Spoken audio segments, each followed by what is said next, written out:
수요예배에 나오신 석관 중학교 성도 여러분, 우리는 모두 그리스도인입니다.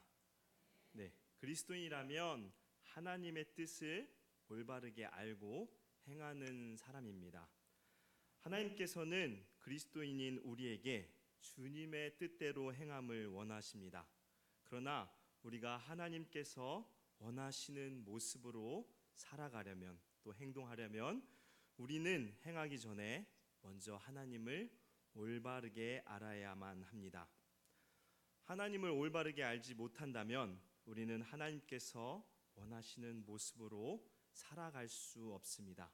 아니, 하나님께서 하나님의 뜻을 인도하신다고 생각하는 것이 아니라 나를 위하여 인도하시고 역사하신다는 착각을 하게 됩니다.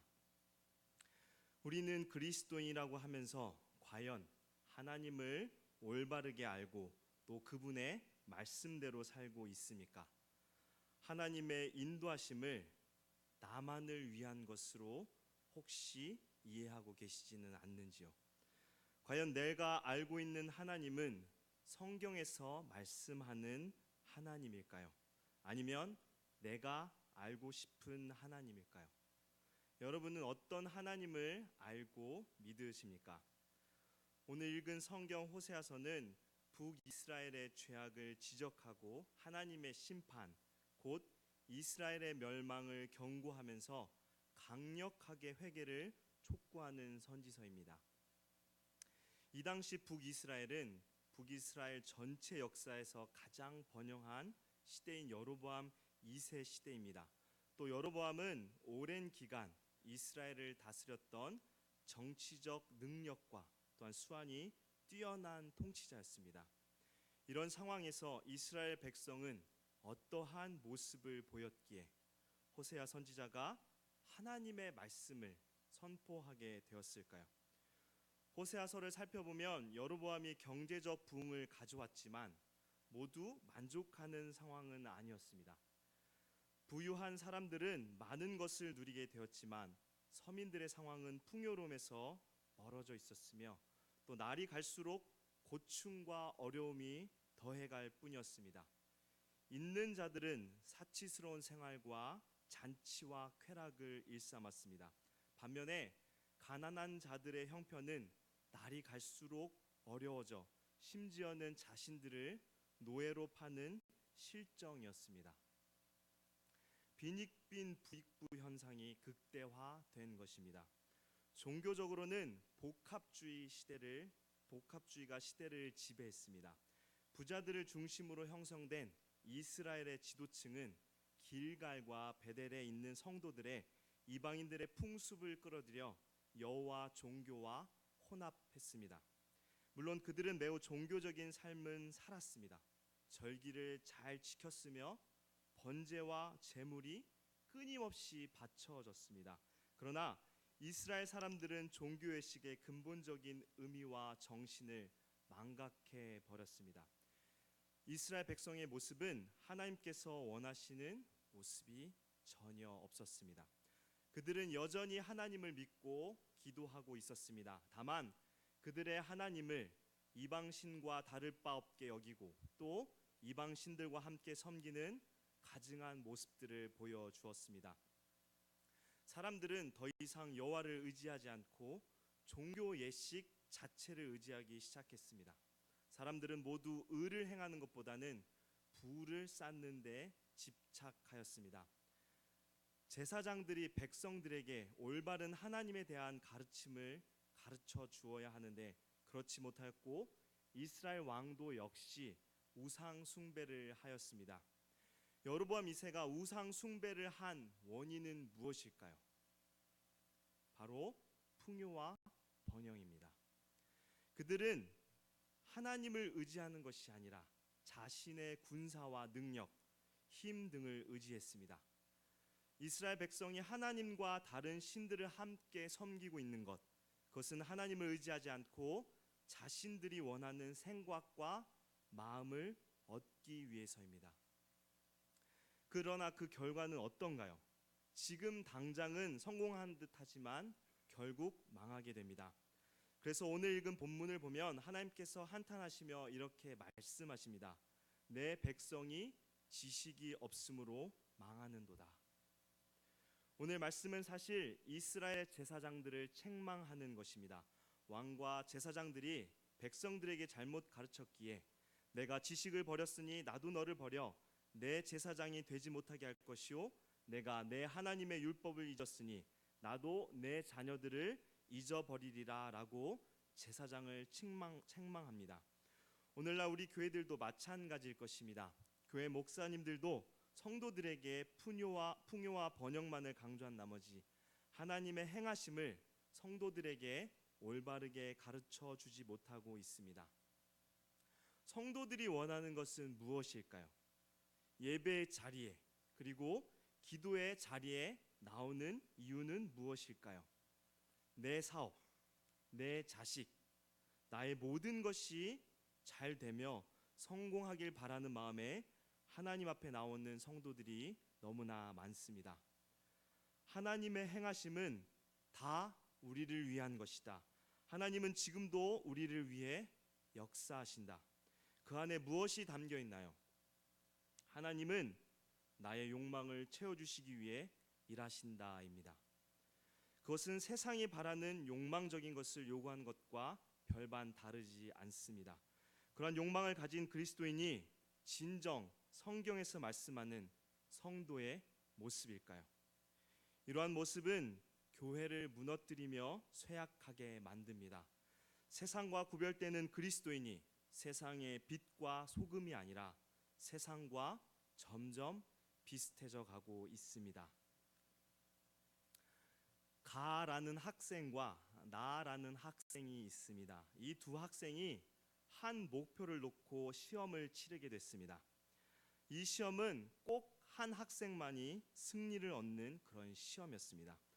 두 학생, 가와 나, 각각의 학생이 다니는 교회의 목사님이 모두 자기 학생의 승리를 위해, 학생이 합격하기를 위해 기도한다면 과연 하나님께서는 누구의 기도를 들어주셔야 할까요? 이와 같은 현상에 대하여 우리는 남의 일로 생각지 말고 우리 자신들의 내면을 깊이 돌아볼 필요가 있습니다. 이는 분명 하나님의 인도하심에 대한 오해로부터 비롯된 간구라 할 수 있습니다. 하나님의 주대심을 무시하고 인간의 욕망을 실현시키는 일에 하나님을 인간의 수단으로 떨어뜨려 버리는 처사가 아니고 무엇일까요? 시험의 결과는 하나님께서 주장하실 것입니다. 다만 목사님께서 할 일은 학생들로 하여금 하나님의 뜻을 구하고 또 그분을 기쁘시게 할 수 있는 자들 되기를 간구하는 것이 되어야 합니다. 하나님의 의로우심을 나타내시기를 기도해야만 할 것입니다. 하나님의 눈으로 하나님의 원하는 것을 보지 않고 자기의 눈으로 자기의 좋아하는 대로 인도하여 주실 것을 기도하는 것은 바로 하나님의 인도하심을 오해하는 것입니다. 이렇게 기도하는 사람들은 세계 전체를 향하신 하나님의 구원의 뜻과 별 관심이 없는 것이 분명합니다. 이러한 모습은 구약 성경에 많이 나타납니다. 사사시대 이스라엘 사람들이 그랬고 또 사울이 그랬습니다. 사사시대 이스라엘은 자기의 소견에 옳은 대로 하나님께서 인도하심을 믿고 행하였습니다. 그 결과는 어떠했나요? 지금 시대에도 보기 힘든 윤리적으로 타락하고 죄악된 모습으로 살아갔으며 이스라엘은 자기의 한 족속을 멸망하게 이르는 그런 지경까지 갔습니다. 또한 사울은 어떻습니까? 하나님께서 무엇을 기뻐하시는지보다 자신의 명예와 부를 쫓아갔습니다. 그 결과 하나님께서 세우신 구원자를 오히려 경멸하며 메시아이신 예수님을 받아들이지 않는 예수님 시대의 바리새인과 똑같은 모습으로 다윗을 죽이고자 했습니다. 호세아 시대의 이스라엘 백성들 또한 하나님의 행하심, 인도하심을 오해했습니다. 풍요와 번영만을 생각한 것입니다. 이스라엘 백성은 자기의 유익을 쫓아 이방 신과 하나님을 함께 경배하였고 구원에 대한 하나님의 역사보다는 자신들의 부와 성공을 쫓아 살았습니다. 이 모습은 역시 겉보기만 이스라엘 백성이지 그들이 저주하는 이방 민족과 다를 바 없는 모습입니다. 하나님께서는 이스라엘 민족을 택하시고 그들에게 많은 기적과 권능을 베푸신 것은 많은 다른 나라들이 하나님을 알고 하나님을 경배하기를 원하시는 것입니다. 하나님께서 이스라엘 백성에게 행하심은 바로 이런 이유였습니다. 결코 개인의 유익과 풍요를 위해 하나님은 나타나시고 역사하시고 구원을 허락하신 것이 아닙니다. 하나님의 인도하심을 가장 바르게 이해한 인물이 있다면 제가 제일 많이 드는 인물인데요. 그 인물은 바로 요셉일 것입니다. 요셉은 하나님의 인도하심을 올바르게 이해하고 올바르게 고백했습니다. 그는 하나님의 눈으로 세계 역사를 바라볼 수 있는 영적인 안목을 가지고 있었습니다. 그는 자기를 애굽의 노예로 팔아버린 형들에 대해 원망하지 않았습니다. 만일 요셉 자신의 관점에서만 골똘히 생각했다면 어땠을 것 같습니까? 원망만 했을까요?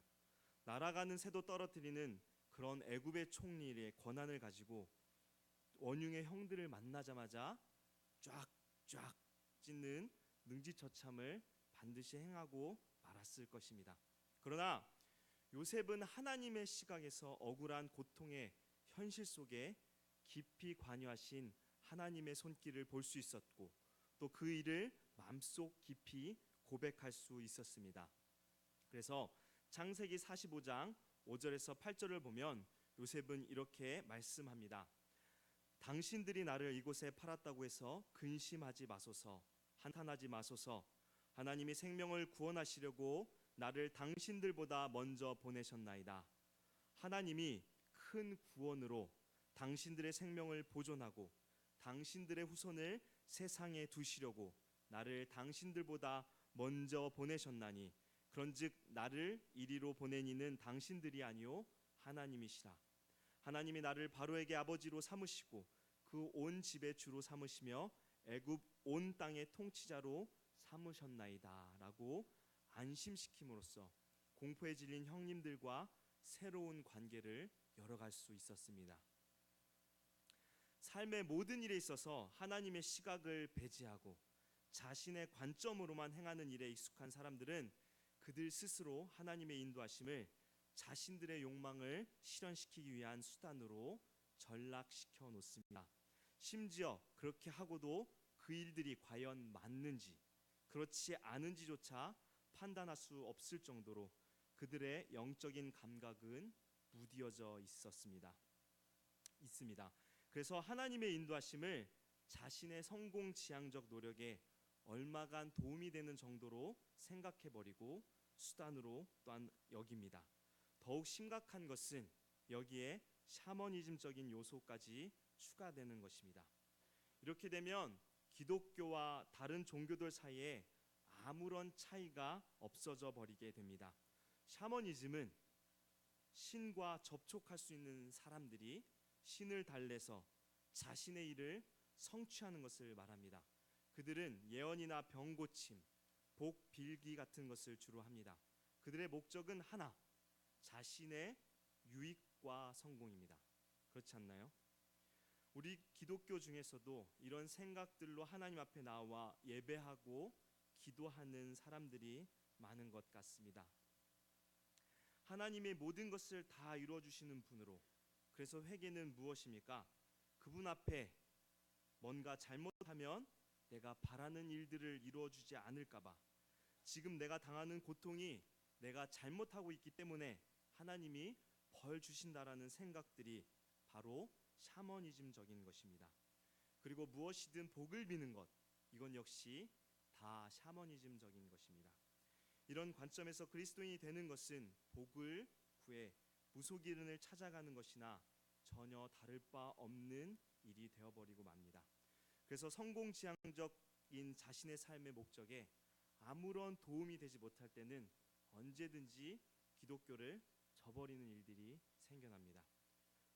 이러한 경우들을 우리는 우리 주위에서 자주 보고 또한 듣게 됩니다. 바로 이러한 모습들이 성경적인 기독교를 위협하는 요소들로 교회 안에서 작용하고 있습니다. 하나님께서 행하시는 모든 것을 이해하기 위해 우리는 하나님의 뜻을 이해해야 합니다. 하나님께서 왜 이스라엘 백성을 택하셨는지, 왜 율법을 주셨는지, 왜 오늘날 우리에게 하나님은 구원을 허락하시고 이 예배 자리로 불러주시고 자신을 경배하게 하셨는지, 그리고 이 어두운 세상에 하나님은 어떤 일들을 하시는지 올바르게 이해하기 위해서는 하나님의 뜻을 이해해야 합니다. 호세아 6장 6절에 보면은 이렇게 말씀합니다. 나는 인애를 원하고 제사를 원하지 아니하며 번제보다 하나님을 아는 것을 원하노라. 우리는 먼저 하나님의 뜻을 이해해야 합니다. 우리는 그렇다면 하나님의 뜻을 어떻게 알 수 있을까요? 우리 담임 목사님께서도 항상 얘기하시고 저희 목사님들 항상 말씀하시는 것, 바로 성경을 통하여 우리는 하나님의 뜻을 바르게 알 수 있습니다. 성경은 하나님의 뜻에 관하여 구약의 율법으로 그리고 신약의 복음으로 우리에게 하나님의 뜻을 가르칩니다.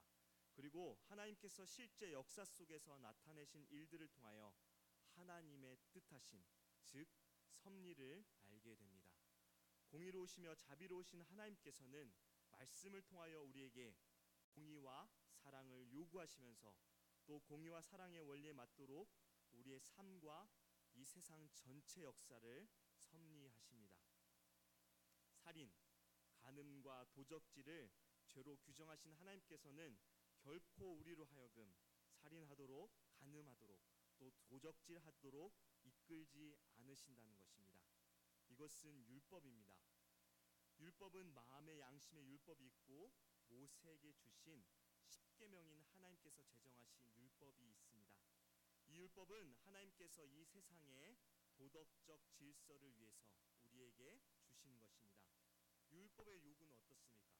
참으로 높습니다. 하나님의 선하시고 완전하신 수준이기 때문입니다. 그래서 저와 여러분 모두가 지켜낼 수 없는 것입니다.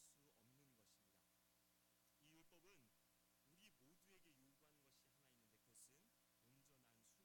그러나 이것을 온전히 행할 수 있는 사람은 있을까요? 오직 하나님의 형상으로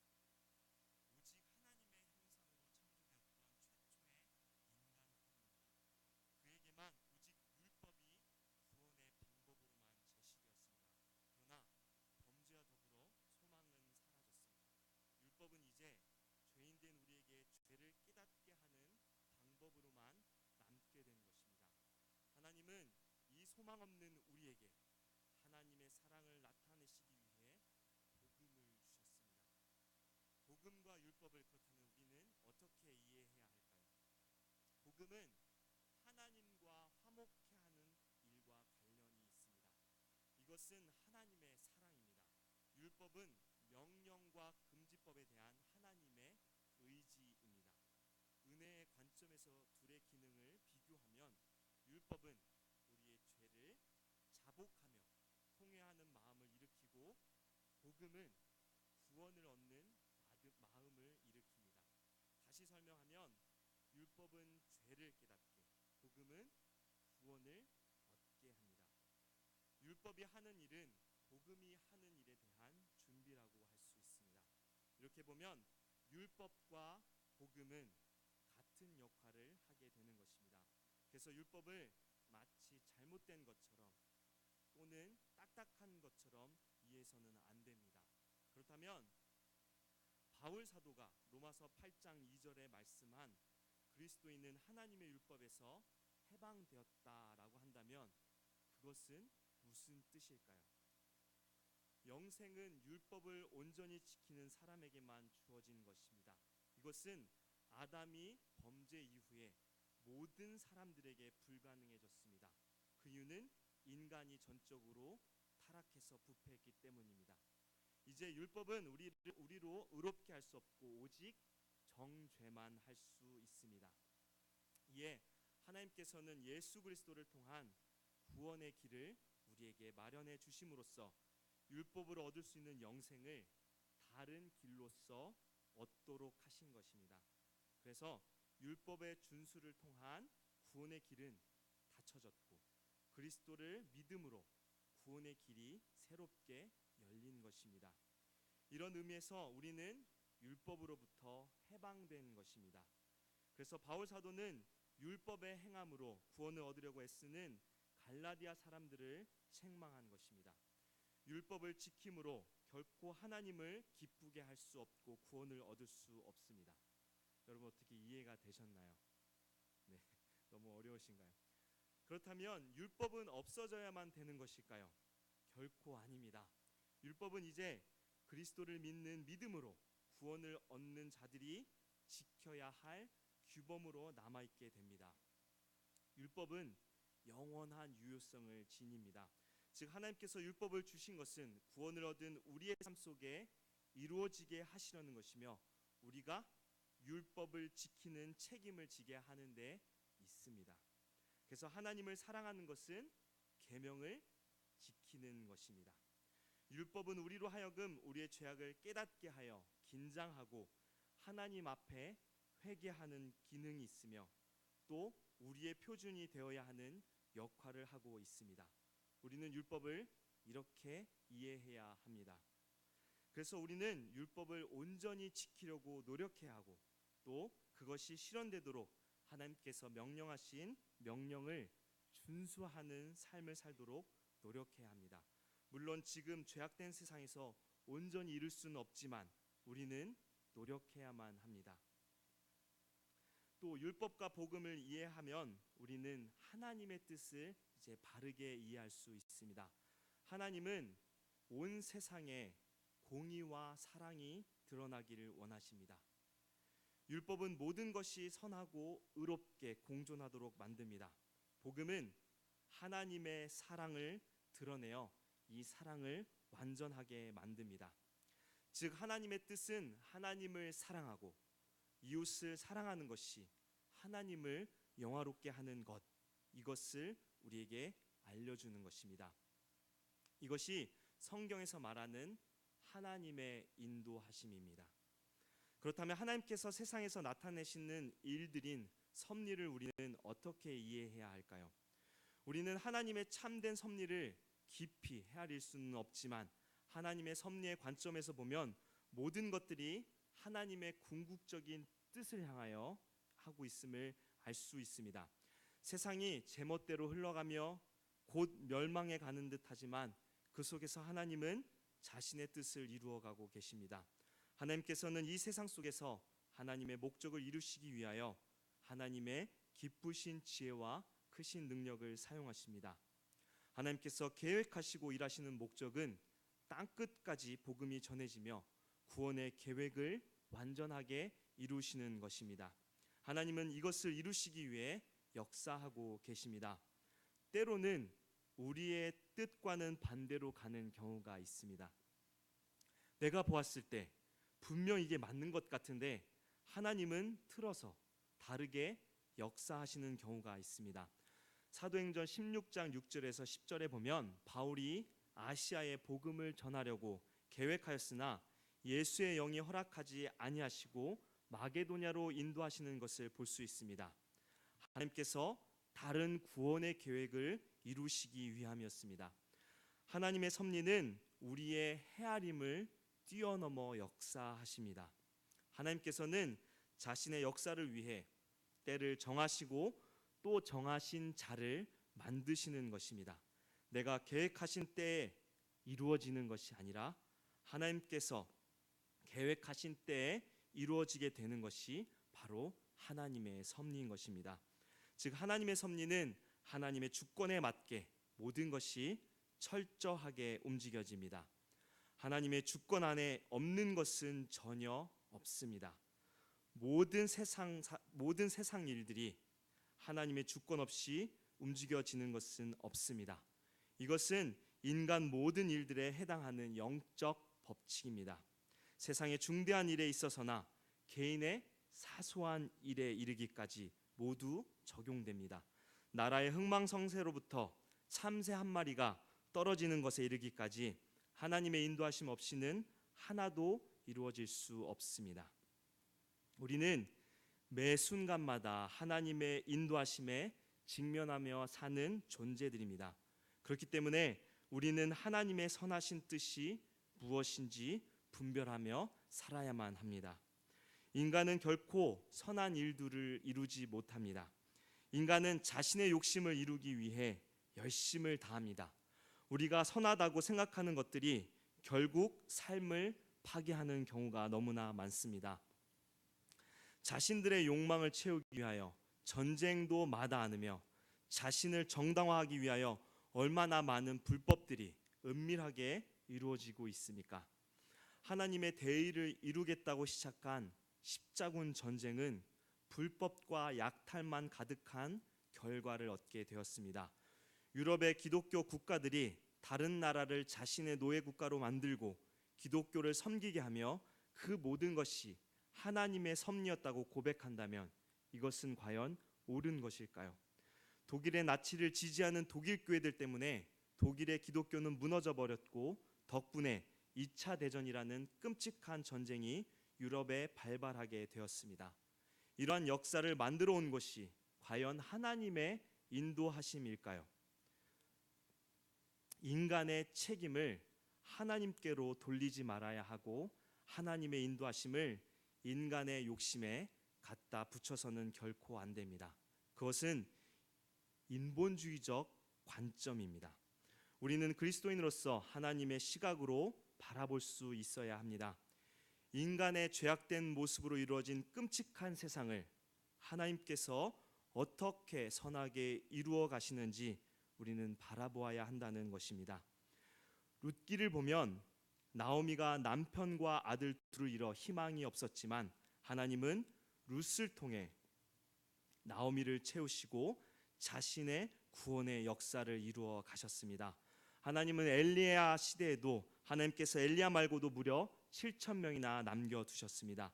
이스라엘이 무너지고 멸망했지만 하나님은 남은 자들을 두셨습니다. 이것은 그들이 옳은 행위로 살아남은 것이 아님을 알아야 합니다. 하나님께서는 자신의 섭리를 이루시기 위해 인간의 악행 속에서도 하나님 자신의 구원의 역사를 이루신다는 사실입니다. 오늘 읽은 호세아서에서 이스라엘 백성은 하나님의 관점이 아닌 철저한 인본주의적 관점, 인간의 욕심을 이루려는 관점에서 살았기에 하나님께서는 슬퍼하셨습니다. 호세아 4장 1절 중반부터 보면 이렇게 기록되어 있습니다.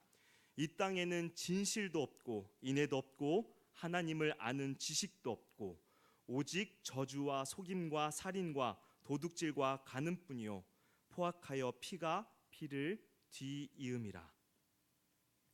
하나님께서 기뻐하시는 공의와 사랑, 선이 전혀 없는 이스라엘에게 하나님은 심판하실 것이라고 말씀하십니다.